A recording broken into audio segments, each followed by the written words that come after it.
Hi. Good morning. Hello. Hello, how are you? I'm chilling. I'm wrapped up in my fuzzy jumper in my own little house because I've been too cheap to turn on the heat. No, there's definitely a certain joy in wearing whatever you want when you work from home. I think embrace that, roll with that. Not everyone has that privilege. I am. I know. I haven't showered in a couple of days, and this is probably too much information. But and I'm like in my pajamas, just and like the house is warm enough. But what's the point of warming it up when it's just you and the cat? You know Um, what I almost bought over Christmas actually was I'm trying to get a custom made onesie with my logo on it because oh pretty my much I think god. you can get a tax deductible onesie. Well, if it has your logo, you would wear it to work? I wouldn't put that past you. Yeah, I would definitely Skype in it, and I think that counts as work. So it's a legit one. I'm not confessing to Would anything it be any illegal. like particular animal, like, or would it just be like it could be like a dinosaur onesie with your Oh logo? no, it'll be very practical. I don't think it would have tails and bits in it because I already have a onesie that has like some ears and a tail, and actually it's kind of an inconvenience. Oh, And also the one with the lobster claws is just very impractical for washing up. So I'm gonna just go practical and just have like cuff sleeves and just have it be about real serious professionalism. Yeah, I I would imagine that an auditor would find a onesie to not be tax deductible, but yeah. if it has your if it has your logo, No. If it has, I think the rule is with any clothing, if it has your logo on it and you can only okay. exclusively use it for work, I think it's fine. So if I get like knickers with my logo on it and I only wear them for work, is that okay? I think so. Yeah, Okay. work pants. Dear HMRC, can I get tax deductible knickers? I think their answer is going to be no. So what have you been up to? We haven't recorded one of these in ages. Yeah. And we're Um, very sorry to everyone who was saying to us, "Oh, when are you going to do the next show in the Bell?" And we've been like, "We got work, we got things." Wedding season kind of, especially towards the end of wedding season, you get really like busy because you have all this stuff that's kind of slowly catching up to you throughout the year. Mm. And then all of a sudden you're just like, I really just need a day off. So in the middle of like August, I was just like, I really need a day off. So I booked myself a 5 week holiday. That day escalated quickly. That day. Well, at first it was going to be two. And they were just like, what if we just add a little bit more? And then it just spiraled out of control. Was it good though? It was really good. I actually found I've never taken 5 weeks off of work before, and I actually found myself itching to work. I was missing being productive. It was weird to like relax for that amount of time. Yeah, I feel like I feel like 2 weeks is the sweet point of a holiday Yeah. where you feel like you feel like you have to, like, you still want to get a lot of stuff done, so you feel like you have to kind of rush around a little bit, but not too much. You still have a little bit of wiggle room. Mm. Whereas 5 weeks was just starting to border on. I think if we went a bit longer, we would have totally got into it. Like, I think if it was like 3 months, 6 months, we would have been like completely like forgot how to work at all. But 5 weeks, we were just kind of in between that time. But it was still really good. I was boiling hot. I forgot what it was like to be cold. There was a bit where we were in like Bangkok, and I'm just sitting in this market and I'm just sweating. And it's just like, I cannot physically imagine what it's like to be cold at this moment. Um, and now, sitting in rainy England, I can't imagine what it's like to be warm. Well, I just got back from Poland, which was like the opposite, where I kind of went into like minus. I think it was like -3 degrees or something when I was out there, and I went for 2 runs around, and it sounds really sad, but I was like really pleased to get good use of my like thermal running gear. That like just delighted me a lot. So yeah, I just went to Poland for a few days and visited the headquarters of QT Albums. Oh, Got the cool. tour, got like the top secret tour, so I can't really say too much about what I saw and what I did and what I told them. Okay. Yeah, it was just a consult on like the UK, what's it called, like production and services Yeah. and stuff. So yeah, Their albums are lovely. I'm just name dropping. They're beautiful. yeah, they are actually. Yeah. Oh yeah, I should say that, shouldn't I? I should be a good kind of. I'm not actually an ambassador or anything like that. I have to add. So Yeah. genuinely not sponsored content.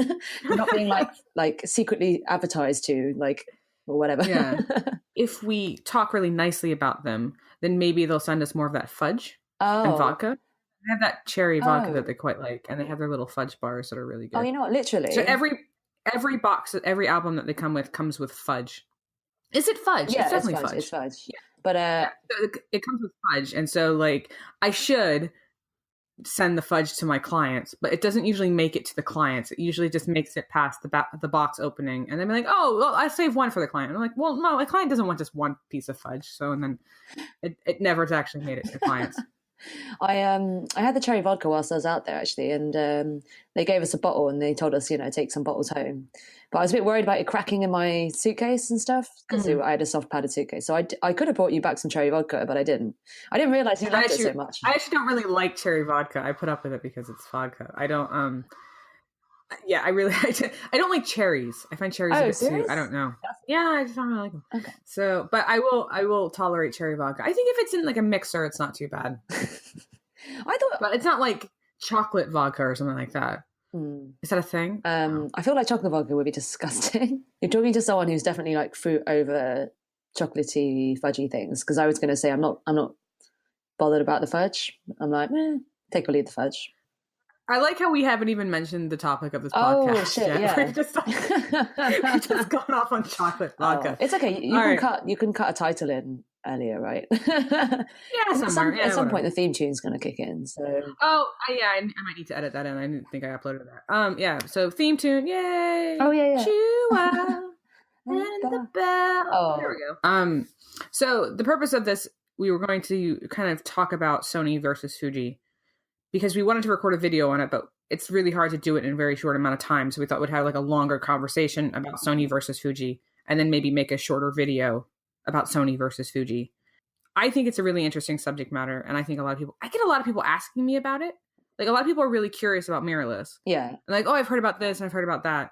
It's very now. And it's very fetch. Are we the hip photographers because we switched to mirrorless before everybody else?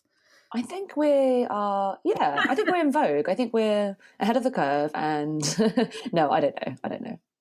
I genuinely think it's the future of cameras. Oh yeah. And so the mirror box, if you're not familiar with why the mirror box exists, so there's different types of cameras that exist. There's DSLRs, and then there's ones basically DSLR means digital single lens reflex, and the reflex is actually referring to the mirror box. And so the mirror box is when you're looking through the lens, or when you're looking through the viewfinder, you're actually looking out through the lens. There's a mirror reflection system that goes through the lens. You see a mirror, it goes up again, and then it goes out through the viewfinder.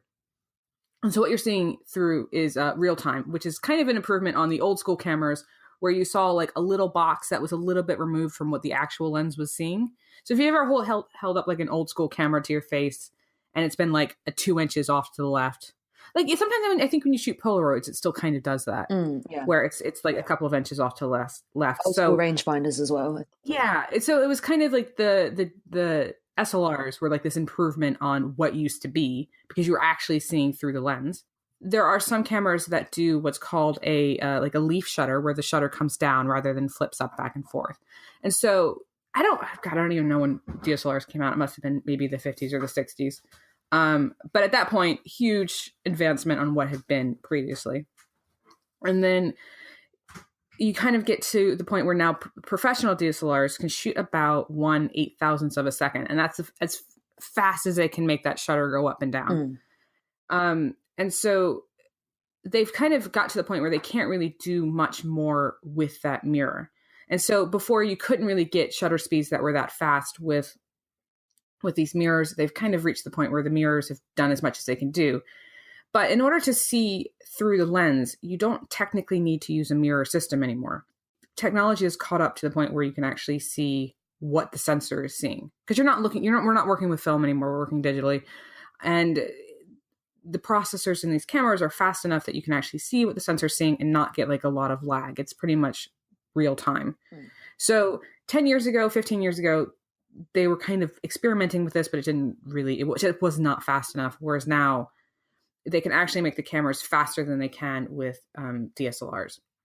And so with a DSLR, a normal prosumer DSLR, you're going to get 1/4000th of a second max shutter at the most. The professional lines, like the D5s, you get 1/8000th of a max shutter, which is still really fast. Whereas modern mirrorless, you're getting 1/20,000th of a second shutter because you're not being slowed down by that technology. It's basically just the sensor turning on and off. Yeah. Am I right in saying that it also means things like it's going to be quieter? Because on the old digital SLRs that we were on, when you would have that loud like clapping noise when you took a shot, that was essentially the mirror flipping, wasn't it? That was the mirror flipping up and down. Yeah. And so they had like different modes where it's like you could do like a quiet mode where it kind of like it doesn't slap the mirror back down. It kind of slowly puts the mirror back down, but it still made a bit of a click. Yeah. But it was a bit more muffled. And then they tried to do some where you didn't use any. I know when I had a D4, they did a silent shooting thing, but it was essentially just taking like screenshots of live view. The quality wasn't very good. Basically, the noises that it's make is the physical mechanical bits moving up and down. Yeah, so the only way to go truly silent is to go mirrorless, isn't it? Well, exactly. It's to basically make the mirror not work. So with a DSLR, if you wanted to do that, then it would essentially be shooting in live view mode, and then just like making the viewfinder irrelevant. So it is basically to get rid of the mirror, because the mirror, you don't need it anymore. You needed it 50 years ago. You don't need it now. Yeah. I think sometimes it's like there's just this concept of like the bigger the camera, the better. Yeah, I was going to say, I feel like that's definitely something that's dying out now. I actually had my mother-in-law ask me about what camera to buy my brother-in-law. And she's like, oh, I want to get him a DSLR. And I was just like, you don't need to get him a DSLR. He doesn't want a DSLR. He wants something that sits in his pocket. But she's like, oh, but aren't all the good cameras DSLRs? And I was like, no, they're really, really, really not DSLRs. Not anymore.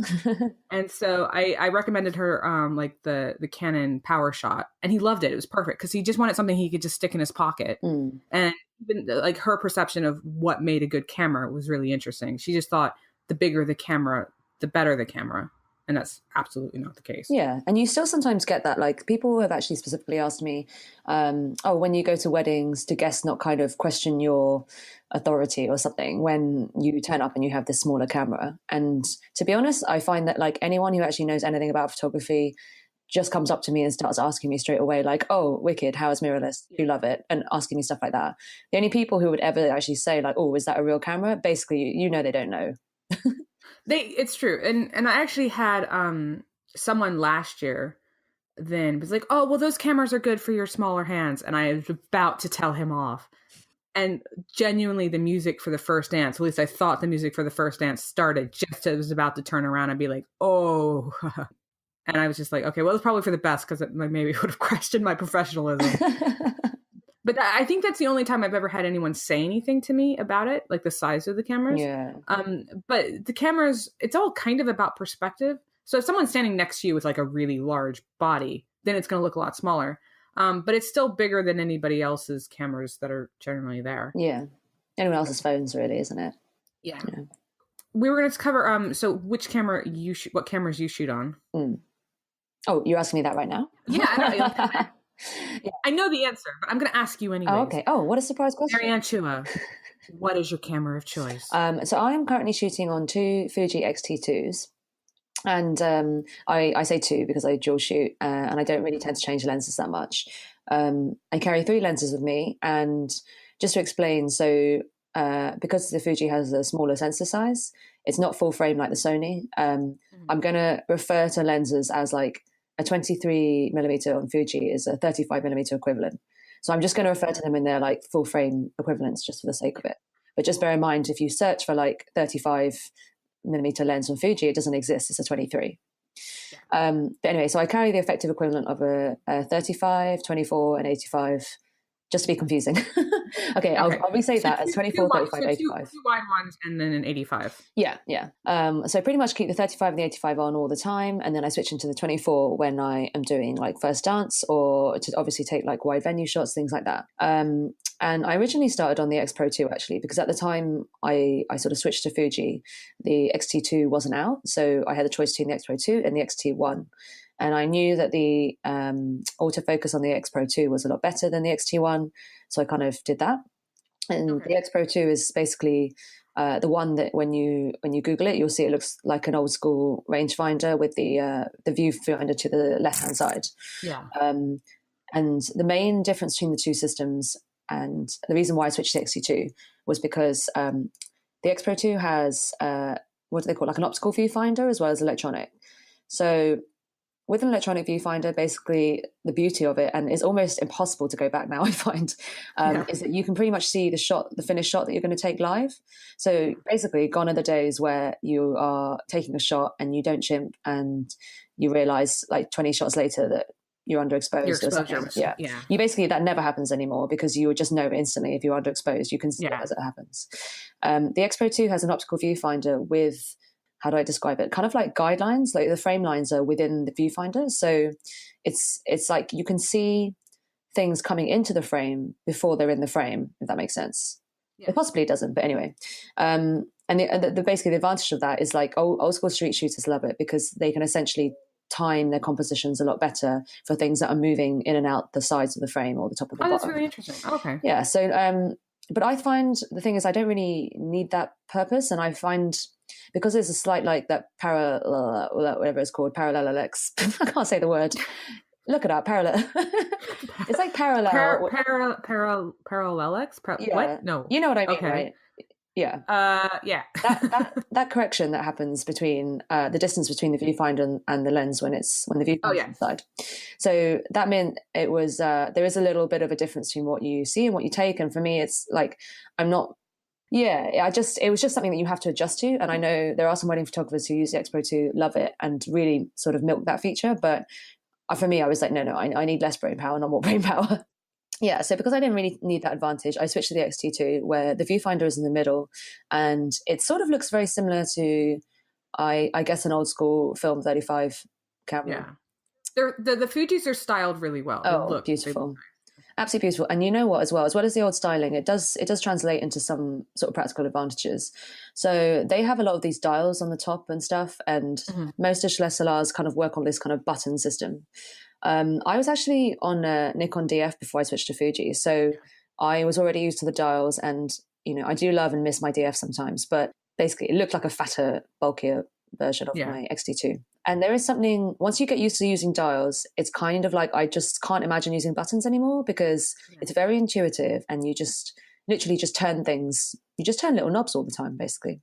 Do you like turning knobs? I do like turning these knobs, yes. And they also have so I kind of forgotten that this is not what digital SLRs do, but basically to change the aperture, you change it on the lens barrel, like in an old school way, basically. And that again, it's just so it's your hand is already there, like your hand's under the camera and your hand is probably gripping the lens anyway, so it makes total sense, and it's just much quicker to change the aperture, basically. It's more intuitive because that's how you already. So I'm on these Fuji X-T2s, and that's kind of one of the first things that stood out for me in terms of the difference between handling a digital SLR and handling the mirrorless Fujis. I kind of initially moved to it for two reasons. So being on a Nikon, my old days were basically like if I was shooting a church ceremony and I was trying to be quiet, just sounded like I was applauding the priest or whatever. You know what I mean? Clack, clack, clack, clack, clack, clack. Yeah. And there was like, oh my God, it's so actually, and the DFs were relatively quiet. Do you think? But as compared to some other cameras, I found the DFs to be fairly, for DSLRs, they were fairly quiet. Okay. Because I came from, I had two D4s. That was my main system. And I adored my D4s, but they were so loud that sometimes if I wanted to be slightly more quiet, the DF actually was a better fit. I did actually hear the volume difference between the two cameras. Oh, God. Which I don't know if that says a lot, but so even like the quieter of, although I found Canon's quiet shooting mode to be fairly quiet. Yeah, Canon is a little bit better for the whole noise thing, I think. Yeah. The shutters are quieter in general, and the silent, when it does like it's muted quiet shooting. People that I've shot with that have had like 5D Mark IIIs and 5D Mark IVs, they tend to be fairly quiet. So I'll give Canon kudos where it's due. Yeah, it's actually made a fairly quiet DSLR. Yeah, but when you're shooting in the quiet modes on DSLRs, you're getting these it's just a delayed shooting. It's not delayed. It's slower, right? It's slower. You can only really shoot maybe 1-2 frames per second. Like you just don't really get like if there's a lot of things happening but you still want to shoot quietly, it's still just like frame. Yeah. It's not very fast or very, it's responsive, but it's just you can't really shoot quickly. Yeah. Whereas with mirrorless, you don't really have that problem. Yeah. And I shoot for Secret Cinema, which is like a theatre company. So sometimes, and they're like doing live performances, and I'm like in a crowd, and sometimes it's very, everyone's very quiet in the crowd. So I really need to be discreet, and I really need to be like dead silent sometimes. Yeah. So for me, it's it does make a huge difference even between like and also there's a lot of action, so I can't be slow as well. So yeah, the ability to be quiet. When you shot with the when you did quiet shooting, when you were shooting with a DSLR, did you find it to be just not fast enough? Did you feel like that was like a hindrance to the camera itself? To be honest, I almost never use it because it kind of used to really annoy me. Yeah. Because I used to think on the Nikon DF, I was like, that's not any quieter, so there's no point. So I tried it out a couple of times and just never bothered using it. So when I used the Nikon DF to shoot theatre, I would just allow the clap to happen, and I guess it just had to. Yeah. But you found, like, I found when I was shooting that I was a bit more restrained in my shooting because it wasn't as fast and I was still aware of how much noise I was making. So I had to be, it's not necessarily a bad thing to be a bit more considerate about each frame that you're taking, but you definitely feel that restraint. Yeah, no, for sure. Yeah. And what was I saying about Fuji? How did we get back onto it? We were talking about noise and quietness. Oh, yeah. Okay, so there were two reasons why I switched over to Fuji. So the first one was the quietness and the noise level, as we've spoken about. And the second one was the size. And so just to clarify, like having a smaller camera body isn't necessarily about the size of your hands or whatever. Sometimes it's just simply the case that, like, in some types of photography, if you're doing a job where you have to carry the camera around all day on your back, on your own hands or whatever, it is just more energy conservative to have something lighter. There's no two ways around that. And some people will be like, oh, well, people are stronger or whatever, and they can carry this giant like 70 to 200. It's like, if you can produce the same image with something that conserves less of your energy, it's kind of a no-brainer to me. And I'm pretty fit, and I'm in good shape and stuff. And as are you. We're both hench. Yeah, you are. So it's not that like I struggled with the DF, but with the Fuji, I'm able to. The only thing I did actually struggle with, to be fair, is that I couldn't really one hand my DF. So I kind of do have small wrists, and I don't have the best wrists and forearms. So I always had to two hand my old Nikons. With the Fuji, I can really easily kind of like stick one hand in the air and shoot some frames, and then I can use the flippy screen and kind of get better angles, and I don't bat an eyelid. You know what I mean? So I always say I was going to say, going back to that example of like using like the 70 to 200, I think that's a really good example. Like if anyone's used the 70 to 200, that lens is massive. It's a beautiful lens, but it's so big. And every time I use it, I'm like, oh yeah, like this is going to be great.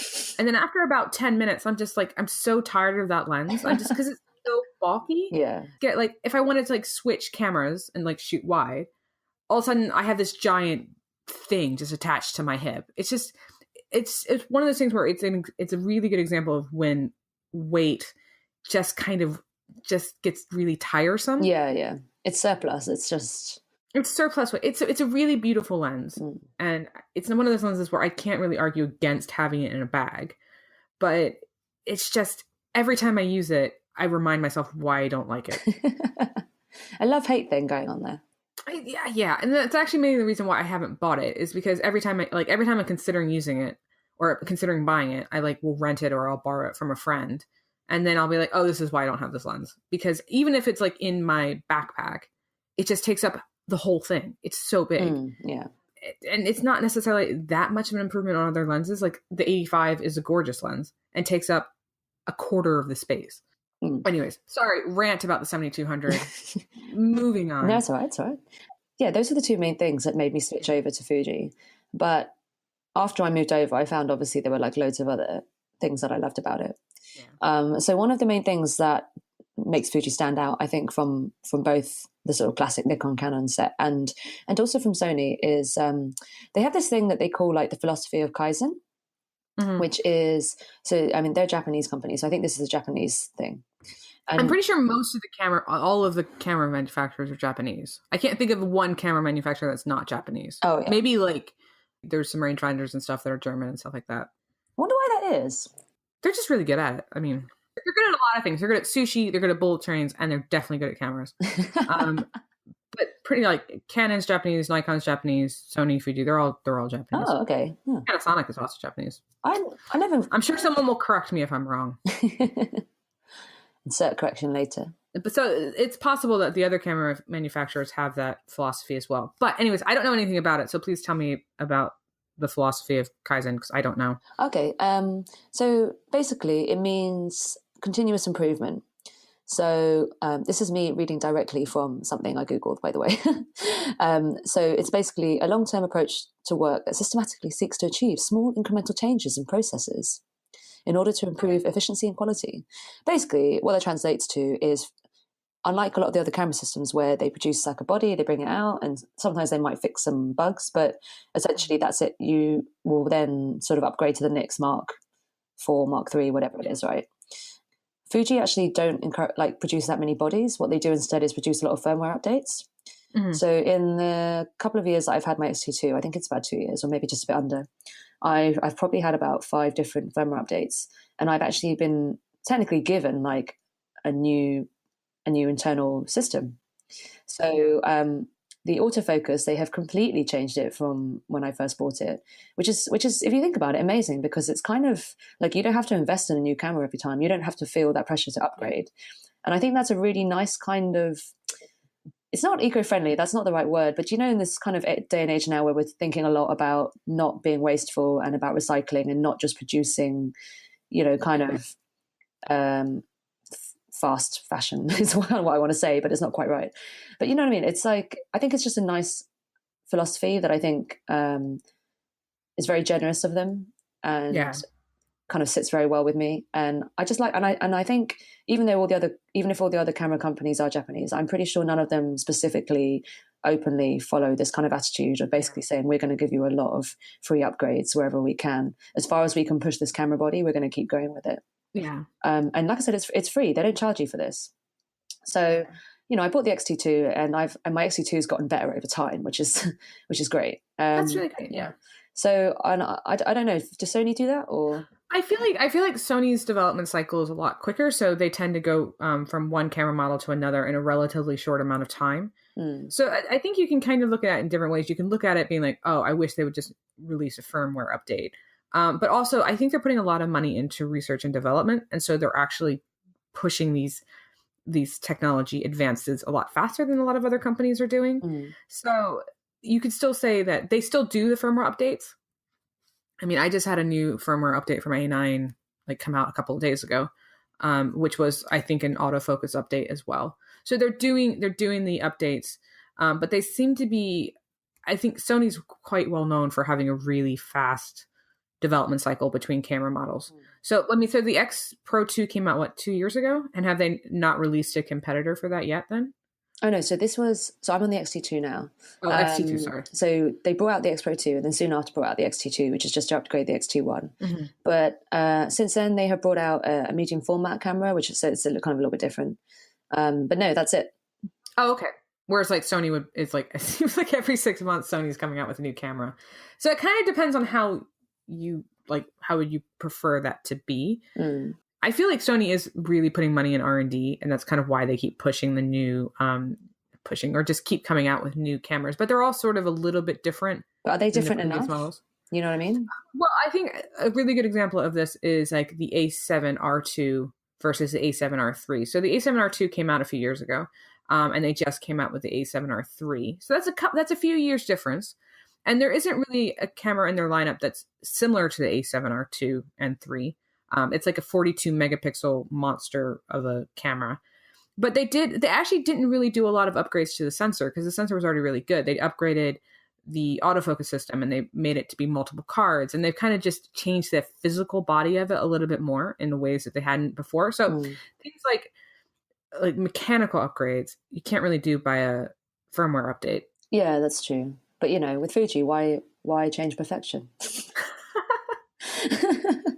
I think the digital SLR companies are a bit more guilty of this, where they make incremental kind of internal upgrades and then charge you for it, basically, and they make you buy a whole new system, and then you're just selling your old body, and but I think in some cases, I'm looking at Nikon. Nikon took a really long time to make a D700 competitor.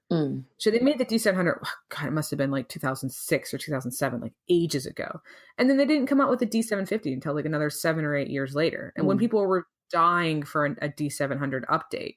They were just too slow on the update for it. Yeah. And so it's one of those things where like, if you want to update, then you're getting a new model as it's available. If you don't want to update, you don't really have to.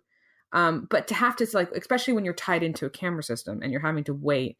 And I found that really frustrating because I had a D700 and then I didn't quite, the D600 wasn't enough of a camera. Like the autofocus was too slow. The camera wasn't really that responsive.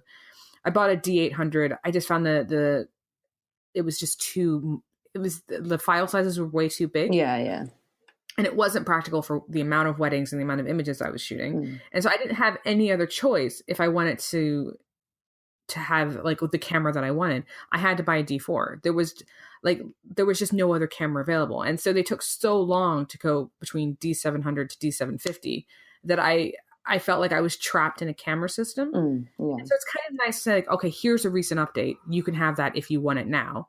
If you're happy with your camera gear, you don't have to buy the fancy new camera. But if they take 7-8 years to update a camera model, that's way too long. Yeah, yeah. That's a whole career over and done with. Yeah, exactly. My camera's breaking. I have to buy new gear. I'm either getting a camera. There's the two cameras that you've used to replace the D700 are not D700 replacements. The D4 is a bit of an overkill, but it's the only thing that's really going to do what I need. So I ended up having to spend a lot of money on a camera that probably was a little bit of an overkill, but still a great camera.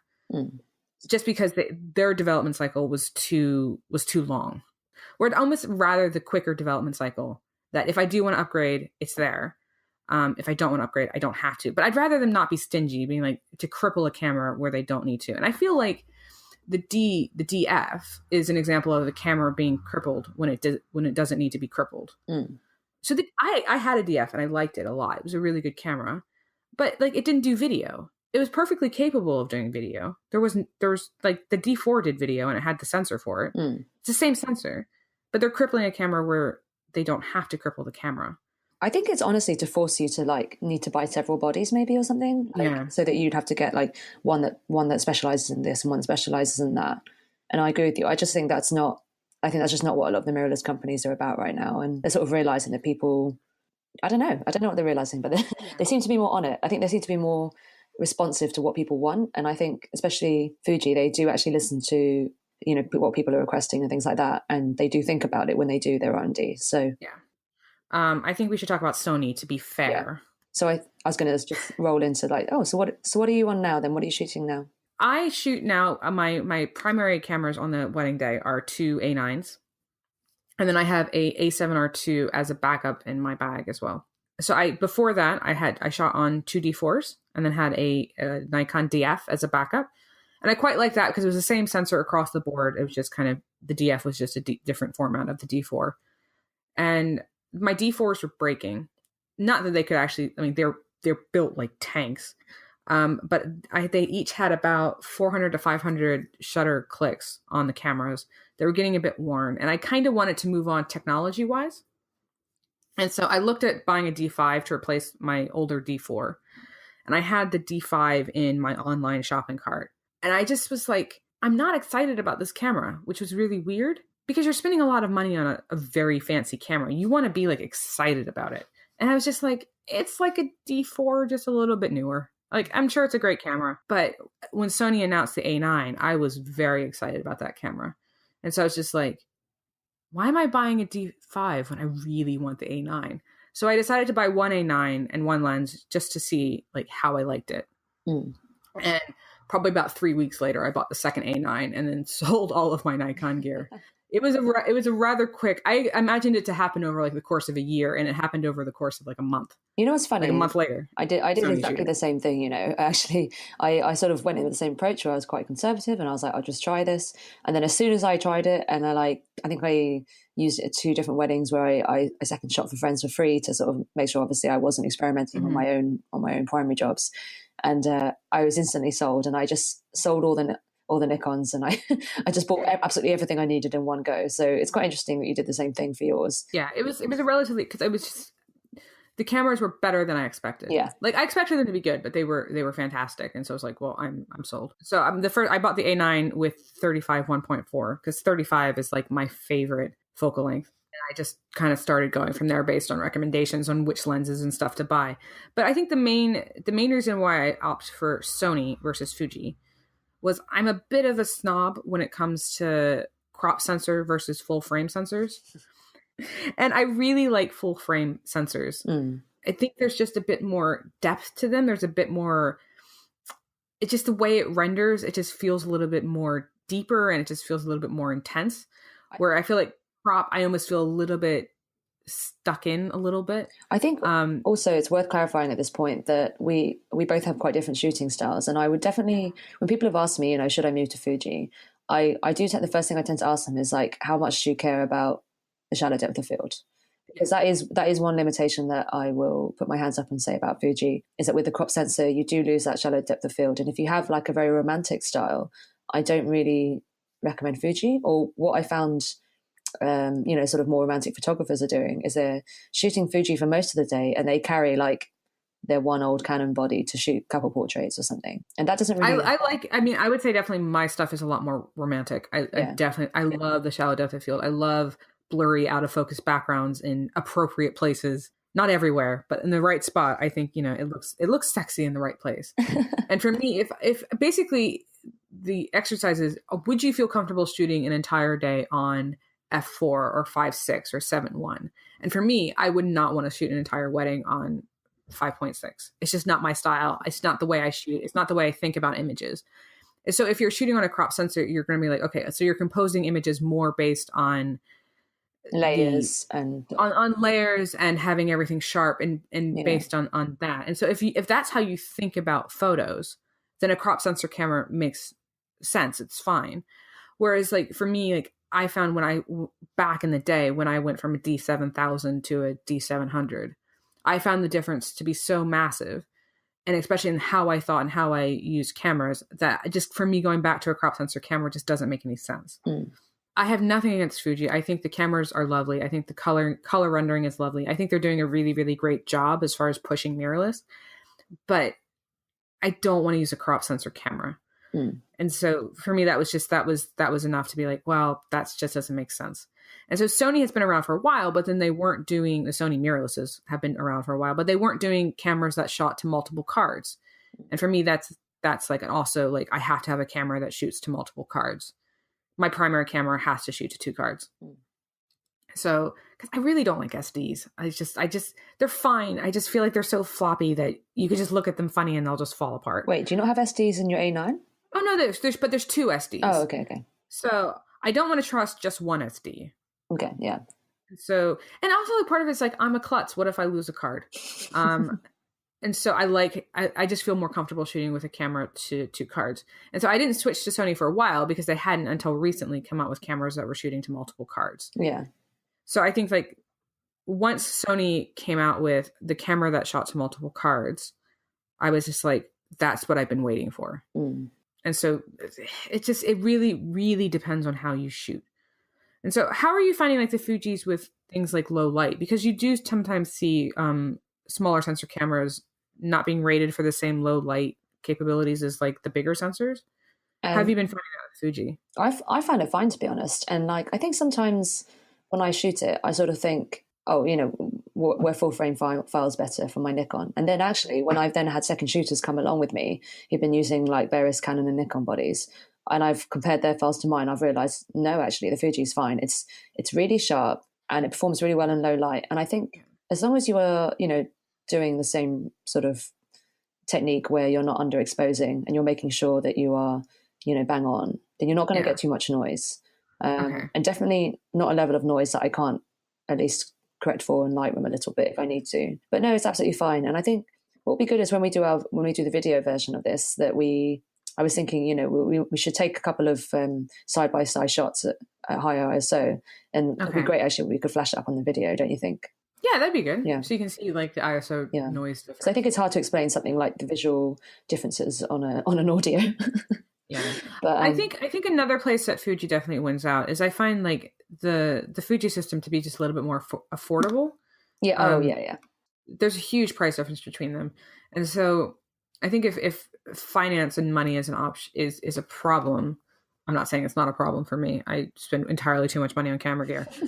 I think Fuji wins out on that aspect as well, because it's a bit more of a, let's say if you broke a camera, would you cry about it? You would probably be upset about it, but you'd be like, okay, I'll just go get the other one. Well, I name my cameras, so I probably take it pretty Aw. hard. They're named after powerful women in history, so. Oh, what are your cameras' names? One of them is called Ada, after Ada Lovelace, and the other one is called it's EMME, which is meant to stand for Emmeline, Emmeline Pankhurst. So yeah. Oh, can you tell the difference between Ada and Emily? Do you see the difference between them? One is long and one is wide. So yeah, one basically holds always a 35, and one always holds the 85. So yeah. Although off the top of my head now, I'm kind of thinking who does who, and I'm not sure. Yeah. But yeah, so I kind of, every time I retire a camera, I never name the Nix body the same. So my Nikons were called completely different things as well. I can't remember now off the top of my head, but which is obviously how much they meant to me. I've forgotten them now. They're dead in the ground. But yeah, I know what you mean. I feel like if I had an A9 go down and break and I had to replace it, oh yeah, financially that would hurt. Right now, I mean, they've kind of gone down in price since when they were first bought, but they're still £3,000 a body. What were they when they first came out? They're closer to okay, 4,500, yeah. And so they've gone down, depending on where you buy it, to closer to 3. So my first one, I like could not wait to have it. I paid like full on like the expensive price, and the second one was a bit cheaper, thank heavens. But it would still hurt. It would still hurt to have to buy a third. Yeah, you're not handing it to any guests willy-nilly when they're drunk, right? No, which is actually really interesting, because I used to hand my D4s to guests when they were drunk, because I thought it was really funny. Like if I set it up on auto, set a flash on it, if you have like a really outgoing, funny guest, sometimes it's really funny to hand them a camera and they get reactions from guests that you wouldn't get, just because all of them are like, wait, how did you end up with that camera? They think it's really funny, and you get kind of these really funny candid shots, assuming they're in focus. Half the time they're not, of the guests, that they're just their reactions to their friends holding the professional's camera.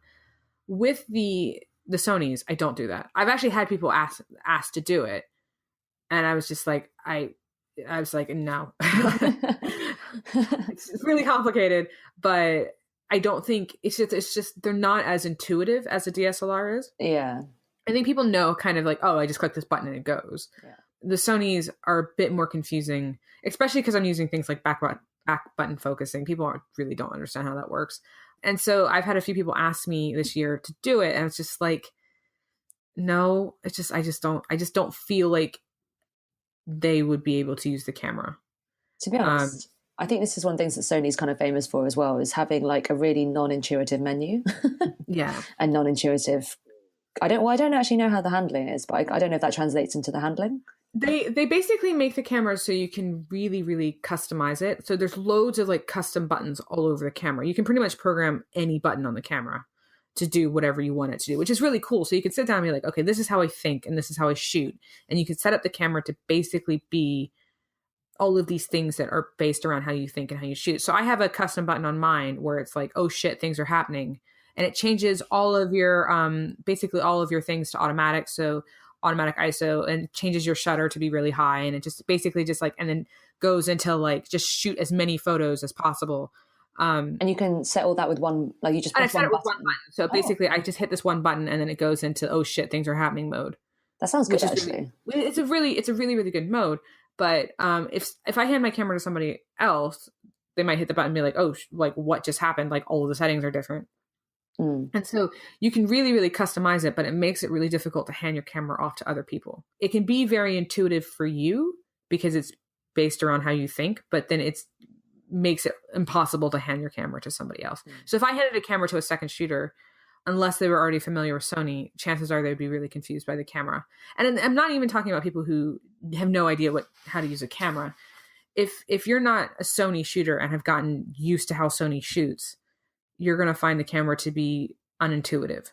No. Whereas like before, if you're a Nikon shooter and someone hands you a Canon camera, you'd be like, oh, okay, some of these things are a little bit backwards, but you can figure it out fairly quickly. Whereas, speak for yourself, I could never find the on button on a Canon. It's like attached to the shutter or something, I think, or something weird like that. I literally... Yeah, but it takes a second. And you're like, oh, okay, this is where that is. I can't take a photo with it. Well, if it's already on, I can. Yeah, for me, it was always just the on and off button with Canon. That's the only thing that stumped me every time. When you mentioned about Sony not being that intuitive unless you shot Sony. I actually picked up a Sony many moons ago. I think I had the A7S maybe, and I never got to the stage where I found I was comfortable with it. And I think maybe I just found the menu like absolutely impossible. Yeah. And I think if you customize everything, once you've got that going, that sounds like it's really great. But I literally couldn't even get to that stage. I feel like I just want something that I can pick up and just go. And in a way, you can customize a lot of the things on Fuji, so you can allocate all the buttons as well. But I can still pick it up and go, and I don't have to really overthink anything too much. I feel like now I can, but the first week that I had the A9, I've never had this happen where I've spent the entire week going around my house with the A9 owner's manual, just reading through the owner's manual. Yeah. I've always just kind of picked up a camera and knew how to use it. And then I felt like I was just like, this is, I guess because sometimes Sony uses different words and stuff like that. But they do have now, they do have it where you can save things to a custom menu. So you can set up your own custom menu for all of the functions that you use really frequently. Yeah. You now have your own menu for it. So you don't have to sit there and hunt through trying to find stuff. Whereas like the A7R2, which they came out with a couple of years ago, doesn't have the custom menu function. And I have to like kind of almost memorize where the format thing is. So I have to like, it's like under tab number 5 or something like that. Yeah. You just tell me. Whereas before that was always like really came up really quickly on Nikons. So I don't love how they've organized things, but they are taking steps to make it a bit more customizable and intuitive. Okay, that's good, because I probably heard that feedback. I think that was like a big thing for them. Yeah, it's not if you want a intuitive camera, Sony might not be your first pick. It might be right near the bottom. It might be right near the bottom. It is. They are definitely I've owned a lot of cameras in my day, and I would say that Sony's are the most complicated cameras I've ever owned. But I mean that lovingly, really liking my Sonys. Once you get your head around it, it's amazing. Yeah. Just getting your head around it, you're just like, at first you're like, do I even know how to take a photo? Pretty sure I know how to take a photo. I also found like when I had the Sony A7S, it sounds strange, but I felt like you had no joy from using it. Like when the actual body, I don't know what the A9 body is like actually off the top of my head, but the A7S, it just felt like a little bit like a compact bridge sort of camera. And that was the only time where I ever thought to myself, oh, will I look really kind of odd using this? Which I know is kind of a silly thing to think, but this was a long time ago and I was young and naive. And with the Fujis, I know style shouldn't matter, but I think the way it looks and feels and the handling of it, I actually actively enjoy shooting with it. And I had that same feeling with my DF compared to like the 700 I think I was on before. God, it's so long ago. I barely remember what I was on before. I don't remember a time pre-Fuji. So it sounds silly, but I think that's part of it for me, that I want to feel like I enjoy the actual shooting process as well. Yeah. Which I know is really small and maybe not for everyone, but that did make a difference for me. Yeah. I think it just kind of depends, because I think it depends on how you like to shoot. I really find that I've been getting a lot of enjoyment out of the quality of lenses that are available for Sony. They are so sharp and they are so beautiful that I've been getting a lot of enjoyment out of that. And I've also been getting a lot of enjoyment out of things like the silent shooting and stuff like that. And so the cameras aren't as stylized. They all kind of like, if you line all of the Sony mirrorlesses up, they look all exactly the same. They're like these little slim black boxes. Whereas they're not necessarily, it depends on your style, I suppose, but I wouldn't consider it like a fashion statement. But I have been getting a lot of enjoyment out of shooting them, mostly just because they are so sharp. The images coming out of them are gorgeous. That I feel like I have been probably just been getting it in different ways. But I know what you mean, because I did really like the look of the DF. You were saying about the silent shutter. I think your Sony silent shutter is a bit different from mine, isn't it? Potentially, because I don't know how the Fuji silent shutter works. Okay, I think I remember when we were shooting together that one time, you were saying about how you're able to basically do like, you're able to shoot burst and able to shoot normally in silent shutter, whereas with Fuji, like, so when I say silent shutter, it's kind of electronic shutter, really, right? Yeah. So I think Fuji and I think a lot of older camera systems that have silent electronic shutters, you kind of get firstly, I think you get banding in certain light conditions, and secondly, I think you can kind of get, if you're shooting someone that's moving too fast, you can get a little bit of distortion. I know what you mean. I've seen images people have been like, what is going on here? And that's because of the silent shutters. The A9, I have not seen a single distorted image from the silent shutter. I have basically moved to shooting with the electronic shutter all day. Oh, serious? Oh, that's Yeah, nice. I shoot with it all day. And so at first people were just like, oh, that camera's very quiet. And then they just forgot that I'm there. That sounds I good. haven't seen a single image where the person has been distorted from them moving. And also with the electronic shutter, you actually get a lot higher shutter speeds. So if you want to shoot at the 1/20,000th of a second, you have to do that with electronic shutter. The leaf shutter, I think, is 1/4000th of a second off the top of my head. So it's kind of, the camera doesn't work as fast unless you're shooting with the electronic shutter. And so I've actually found, like, especially during like bright days where it's like super bright outside, I'm putting it on electronic shutter just so I can shoot at 1/16,000th of a second and still get my desired look. And it's also a look that a lot of people can't do very easily. So, because if it's full sun on an August day at noon, to be able to shoot at 1/8 really has an interesting look to it, because it makes it look a lot more dreamy than other frames. And so I like, for me, I really like that. And it works really well for my style. But I haven't had a single issue with the people moving. The banding is a different thing, especially in really crap lighting conditions and really weird LED lights. On the A7R2, I've seen the banding come up. The A9's done a lot to reduce the banding. So if it's like a really crap room, you sometimes might see it just a little bit on the back of walls. So I've kind of like started, when I've gone into rooms that are really, really like very clearly crap lighting, I'll turn on the regular shutter, and that will stop the banding happening. But Sony has done a lot to reduce banding as far as their new camera models go. And I know that sometimes your shutter speed there makes a difference as far as banding. But I would say like the A9, I've seen banding maybe twice. Okay. That's pretty good. Which is pretty good. With the A7R2, I've seen banding come up a lot. And so I'm more likely to leave the A7R2 in mechanical shutter than I am on the A9s. I'd almost rather it be a bit more obvious that there's banding happening, so you can see it in the viewfinder, so you can correct it, because sometimes it's such a subtle thing that sometimes you don't always see it. And so I've noticed that sometimes it's taken me a couple minutes to notice that it was happening. I was like, oh, I wish it was more obvious, or I wish the camera gave you like a warning light being like, warning, banding, banding, banding. But it is a problem with shooting on the silent modes with really crap lightings. But with the A9s, I've seen it. Yeah, I've hardly seen it. Okay. So I think that as far as like if you're doing silent shooting and you want to shoot silently for a large portion of the day, the A9 is really kind of a useful place to go, because it can do it. And I've been basically leaving my cameras on silent the whole day. So what other features of Sony do you kind of really love, or what stands out for you? The image quality has been incredible. And there's a lot of things that both Sony and Fuji have in common, like being able to use focus peaking and being able to see the live exposure through your viewfinder as you're shooting. So basically you're shooting in live view mode pretty much the entire time. The lenses that are available for Sony are stunningly beautiful, and I'm finding that they're actually better than their Nikon equivalents. So like the 35-1.4 is incredible. The 18 2.8 is expensive, but it is so sharp that it's just an incredible lens. I kind of missed the Nikon 20-1.8 just because it was just a bit wider. Well, not wider. It's like obviously 18 is wider than 20, but it was a 1.8 lens versus a 2.8 lens.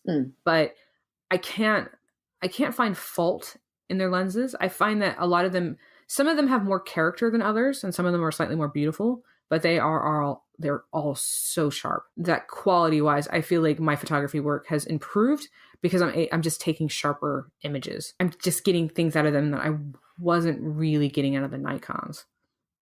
I think some of your lenses are quite heavy though as a result, right? I think it's if size and weight matter to you, then it might not be the best option.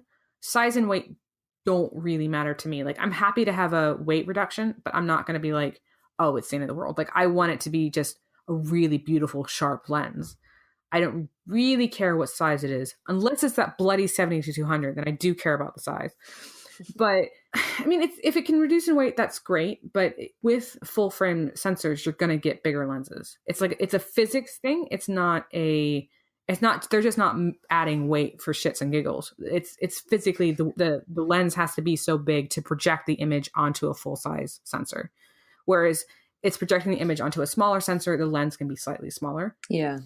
All the Fuji lenses are pretty much roughly, I think apart from the recent, I think they reduced to 90 something, but don't quote me on that. But all the lenses I've ever owned or shot with Fuji have been kind of similar to the size and weight of like a Nikon 85 1.8 and smaller. Mm-hmm. So I've even got like a 28 equivalent, which is like effectively a pancake lens. And that's the one that I put on where I want to go traveling, if I want to do like an engagement shoot sometimes in town, and I just want to keep it really light. And that's just amazing. Yeah. So if size and weight is a big benefit to you, then shooting Fuji or having a Fuji camera in your bag is clearly the better option. Whereas they are a reduction in size compared to the Nikons, but not like that's with the Sonys. They are a reduction in size, but they're not like a massive reduction in size. Yeah. My camera bag is lighter, but not like 75% lighter. It's maybe like 30% lighter, which is good. And I'm also finding the cameras are a bit, especially compared to the D4s, the cameras just are more comfortable in the hands. As far as just weight wise goes, I'm not holding as much weight for as long. But that for me, that wasn't why I switched to mirrorless. Like it's a benefit, but it's not why I switched to mirrorless. Like I switched to mirrorless solely because of the silent shooting and the live view exposure. That was my entire reason. So for me, like it's a benefit, but at the end of the day, like honestly, I carried around the D4s for so long. Like I don't care about the weight. I put up with hauling 2 D4s for I don't know how many weddings. I clearly don't care about camera weight. You've not got enough guns, basically. I've gotten, and actually I found with the spider holster belts, it was a lot better. I was noticing when I was shooting with straps, the D4s were starting to wear on my back quite a lot. Yeah, and my neck as well, my shoulders. But when I switched to the waist belts, they were fine. And so I noticed sometimes when I was walking upstairs, I'm like, this is a bit of a leg workout. But besides that, I didn't mind it. It was fine. Whereas like, if it's a concern for you, then that's definitely a benefit for Fuji, because you are going to save a lot more on weight than you are over Sony. I find like I wear a spider holster as well, and I find if I have the Fujis on my belt, sometimes I have to just like touch the side of my hips just to check they're still there. Yeah, because I'm like, hold on a second, have I dropped a camera? Oh no, they're still there. Oh. That's like how light they feel sometimes, especially once you get used to it as well. So yeah, so I feel like with the Sonys, because they're just a little bit thinner than a traditional DSLR, just because you don't have the mirror box there. Because they're thinner. When people see you from like the front end, they still see you with like a fairly big camera. So there's not really that question of being like, oh, what is she shooting with? Is she shooting with a point and shoot? Yeah. Clearly it still looks, from the subject's eye, it still looks like a normal camera. So I think maybe that's part of the reason why I haven't had as many people like asking about the camera, just because it still looks like the 35, it still looks like a massive lens. Sometimes people think that because they're so used to seeing digital SLRs, they think I'm shooting film. And I'm just like, yeah, I'm just, that's what I'm doing. No, you can't see the back of the camera, it's film. Pretty much. Right. Is there anything else that stands out for you for Sony? I found that the customer service has been fantastic. I think you've had the same experience with Fuji, but they've set up a Sony Pro service like in the UK, which has been really great. And their Sony Pro service now uses fixation in South London. Okay. So I was really worried about when I was switching camera companies, like, okay, well, if I break a camera, where do I get service? I don't want to have to send it in and have to wait several weeks to have a camera back. That's a problem, especially in the middle of summer. Now, fixation in South London is like an official Sony service place. So I can still take my cameras to the same place I was taking them before and have them back within a couple of days.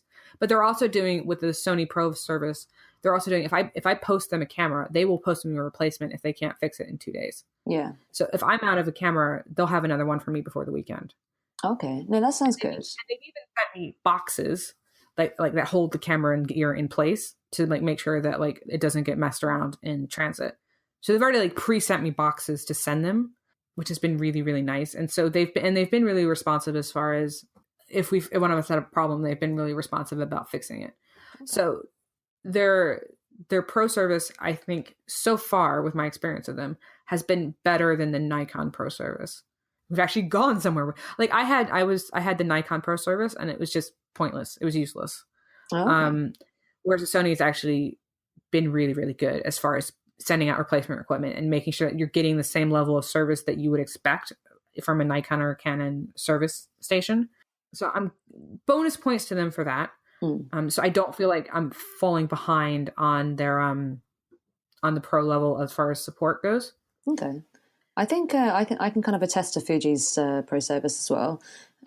They've set it up within the UK, and I think that's maybe a downside for people who are living abroad, because I know that's been a bit of a thing for people in America and stuff. So we've got one in the UK, and I think the centre is in Bedfordshire somewhere. But essentially, what they do is they send you the box with all the phone packaging and stuff, and you send it off to them. I think the fastest turnaround I've had is literally they received it the next day, they fixed it that day they received it, and they posted it back out to me. So I think from sending it to receiving it, it was maybe 2 to 3 days max. It was amazing. So I think I sent it on a Wednesday, and I think I got it back on the Friday, basically. And that one was just, I think, one of my, I'd broken the mount by accident because I'd jammed a lens against it. So it was my bad.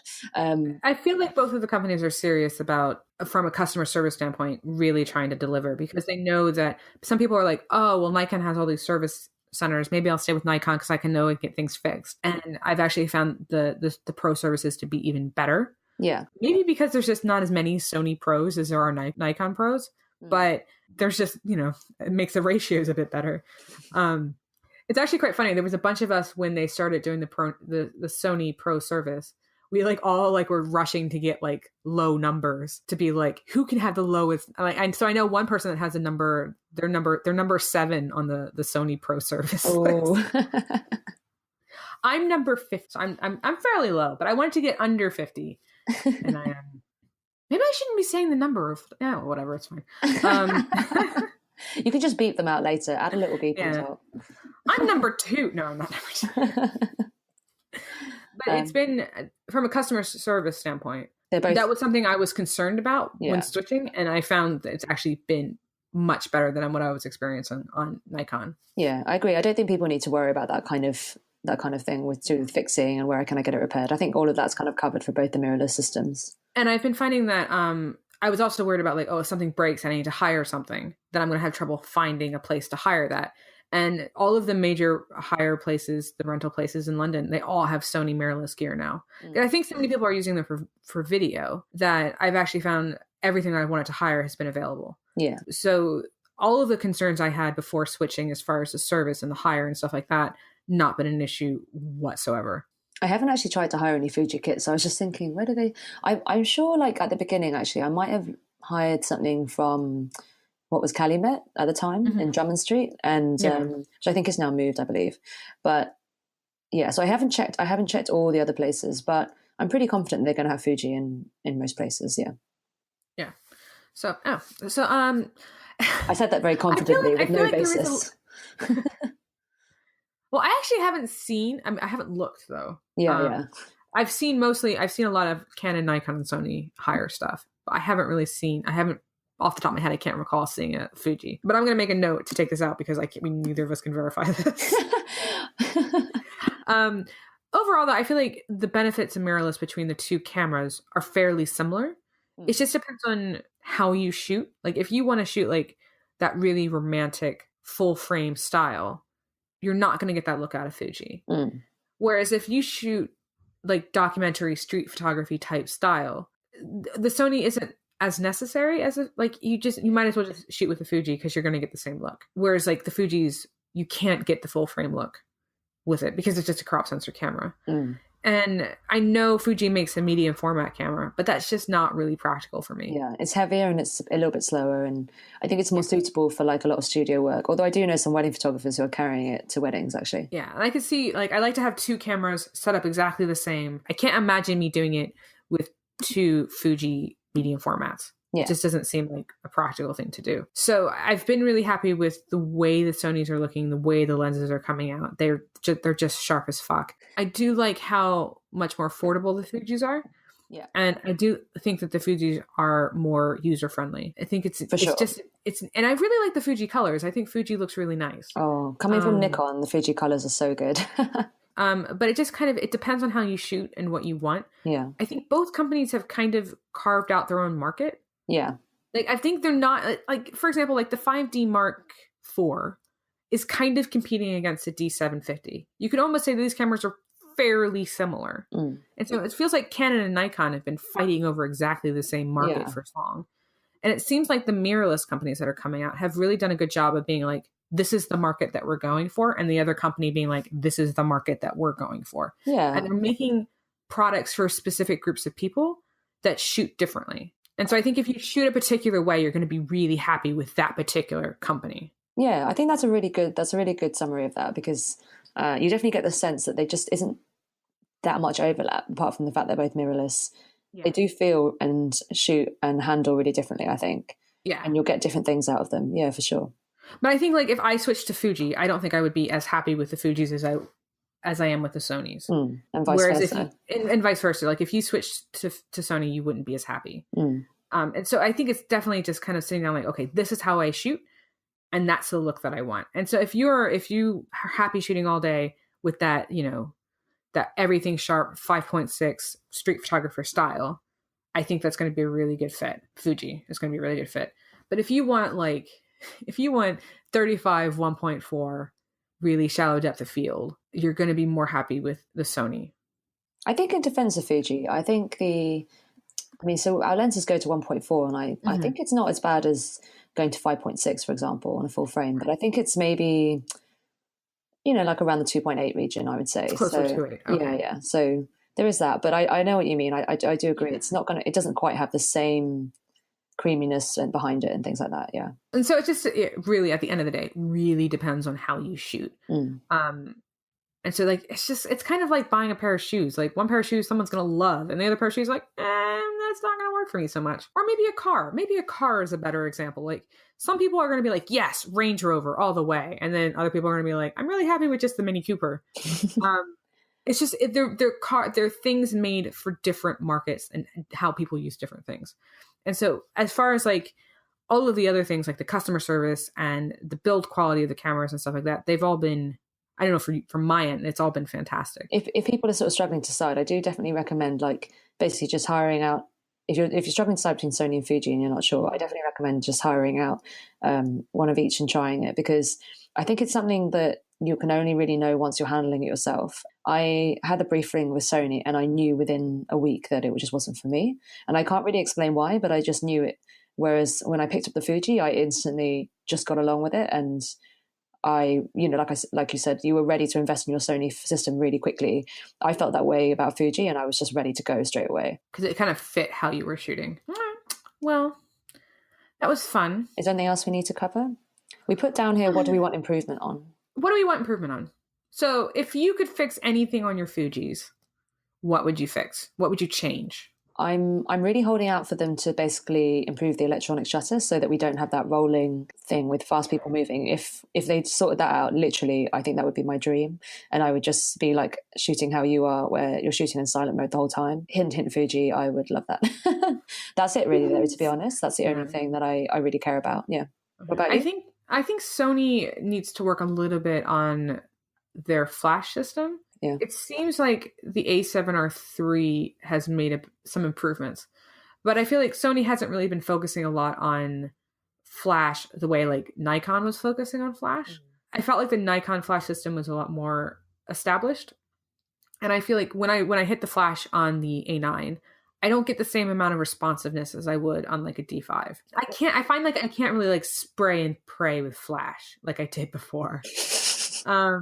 I have to be a bit more thoughtful about it, which isn't necessarily a bad thing. I just feel like the camera, flash-wise, just not up to par as far as what Nikon was doing. But I feel like Sony knows that, and because everyone's been talking about it, it seems like they're making headway.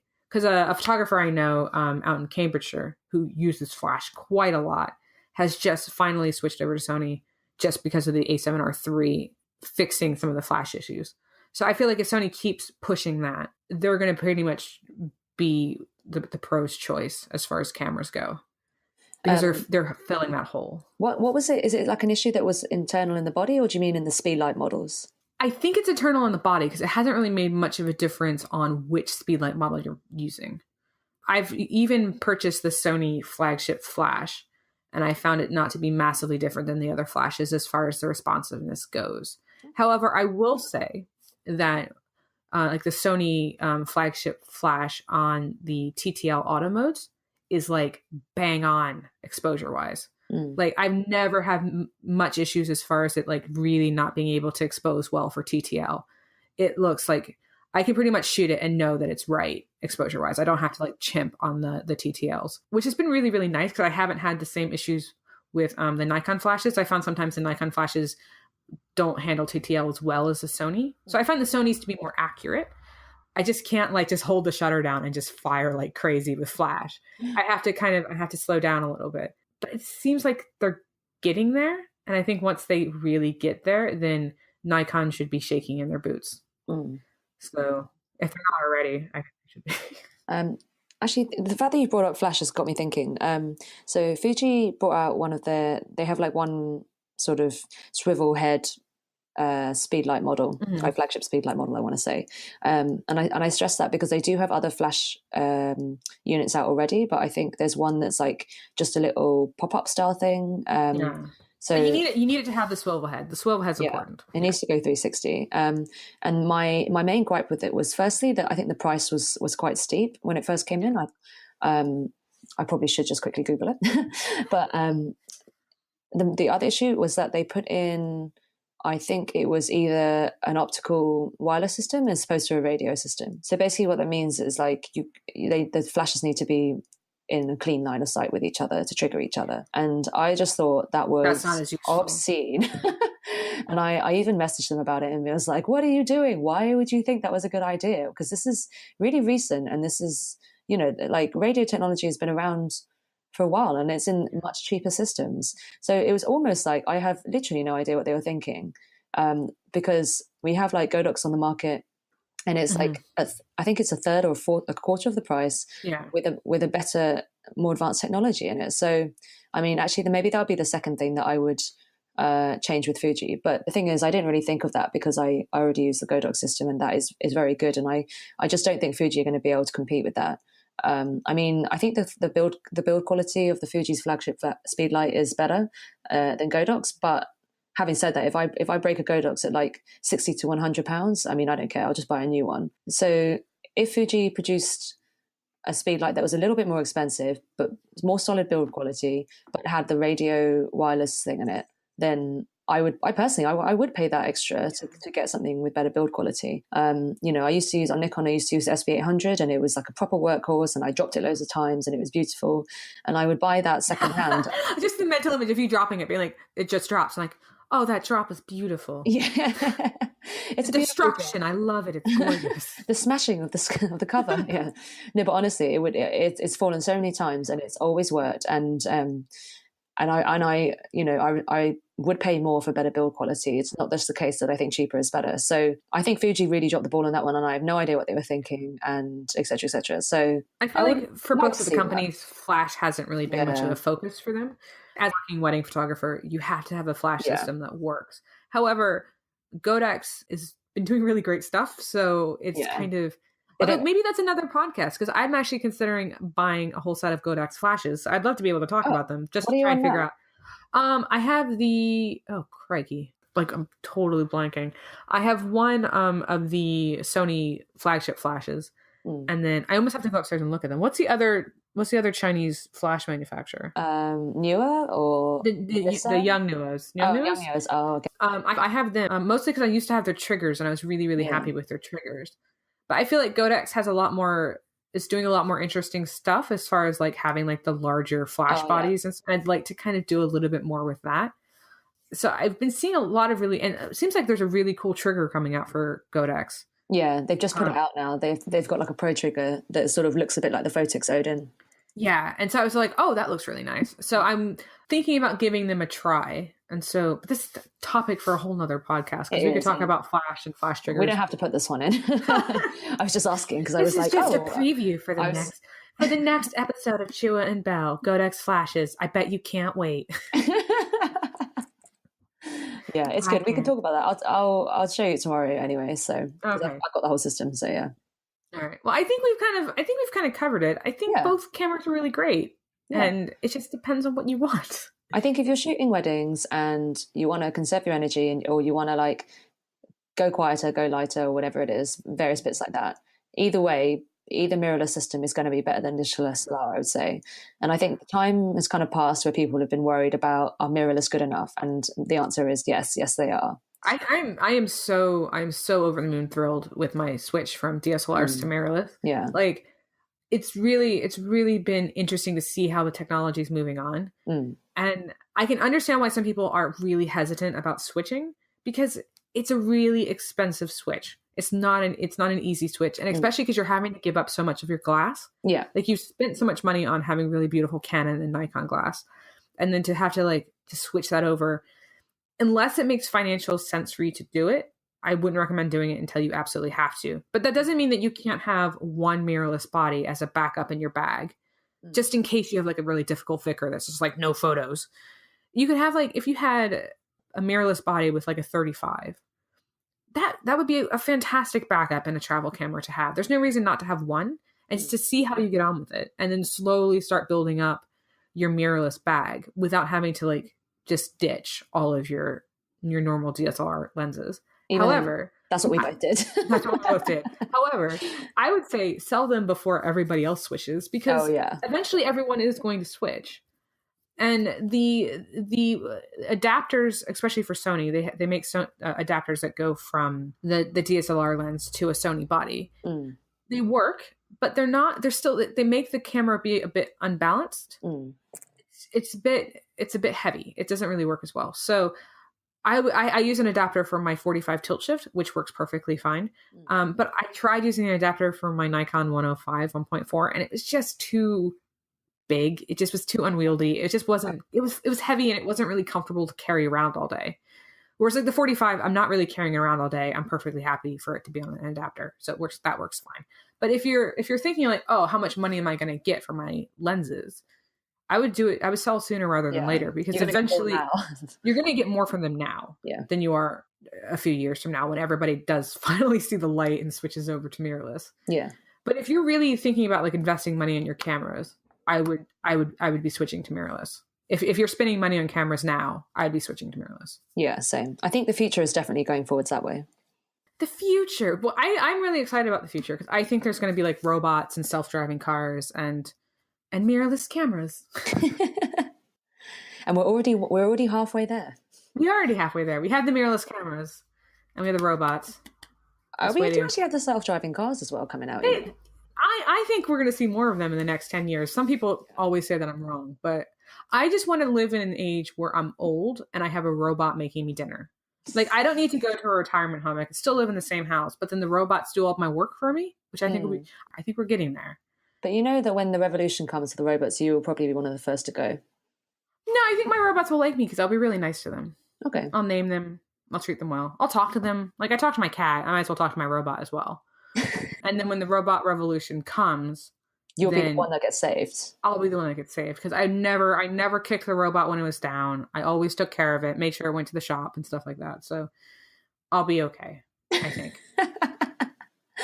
Oh, amazing. Except the fact, Jesus Christ, it's so off topic. No, I love it. Put it in. Have you seen Robot Wars on TV? Yeah, of course I have. Yeah. Oh my God. It's the best show ever. Yeah. Have you seen the new Chinese Robot Wars BattleBots? No. Is it good? Oh my God, it's amazing. I mean, obviously I don't speak any Chinese, but you don't really need to, because it's two robots fighting. So it's not you can kind of narrate it yourself. But BattleBots is amazing. But I do actually really enjoy watching fighting robots. So maybe I am doomed for the robot revolution, because it's almost like dog fighting, where I'm just die. But you have to see the new Chinese one. It's it adds just enough cheese to make it ridiculous.